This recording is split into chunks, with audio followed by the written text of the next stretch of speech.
Welcome. So in this video, I'm going to teach you how to turn off online status on Facebook.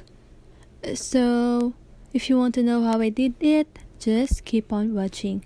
So first, you want to open your Facebook app, and then you want to go to this icon, messenger icon, and then here you want to click on your profile, where you can see on the upper left side of your screen. And then here, as you can see, there's a active status, so you want to click on that. And then here you can turn this switch off, the show when you are active.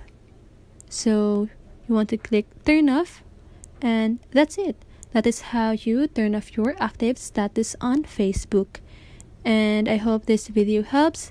And if it did, make sure to like, subscribe, and hit the bell notification so you won't miss a video. See you on the next one, and have a great day.